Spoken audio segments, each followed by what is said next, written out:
So, Module 1, responsive design. Does your website look wonderful on all of these different devices, different sized computers? I'm staring at a 27-inch or a couple of 27-inch displays on my desk.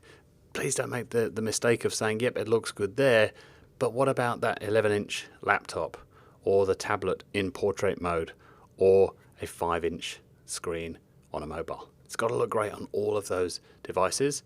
Why? Because a heck of a lot of people are using their mobile to browse the web these days, and that number is only going up and up and up.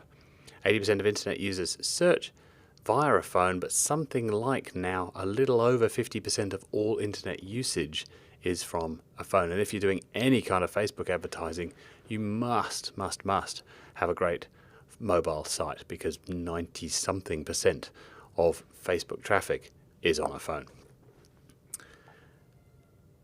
Most people are looking for your contact details, be that a phone number, should be a clickable phone number, or an address that they can click on and go straight into Maps, Google Maps or Apple Maps if they're still using that. Yuck.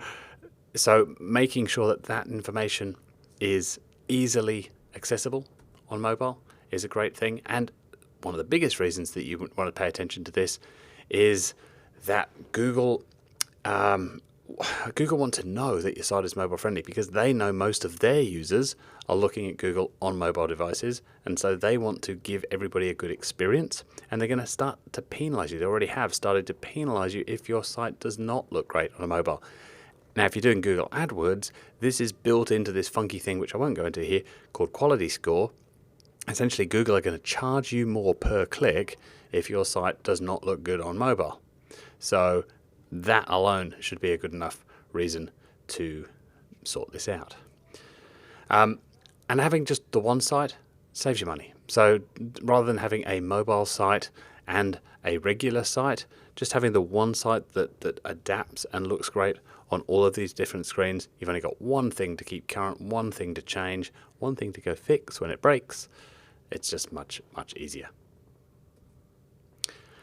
Easiest way to check, there are all kinds of browser extensions, and you can just open your website in the browser and move the screen around to different sizes, but the best way is just to actually go get your phone out or go borrow a tablet if you need to and see what your site looks like on those devices. And as we've said here, the acid test, if you like, is do you have to pinch zoom in to go read that stuff, or does it automatically reformat?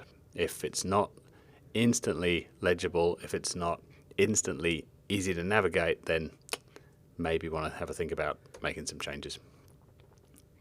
Now, how you do it, you probably, if you're watching this course, probably not your job to know that. That's your web dev thing, and they're going to do all sorts of funky doobie stuff behind the scenes with CSS to make this all happen. You really don't need to know that. A lot of the open source website creators, things like WordPress, something like 50-60% of the web is built on WordPress. You probably have a WordPress site. You've probably got some landing pages built in something like Unbounce. If you're an e-com site, you're probably using something like Shopify, maybe Magento. There's a whole stack of others. Shopify's wonderful. We highly rate Shopify and WordPress.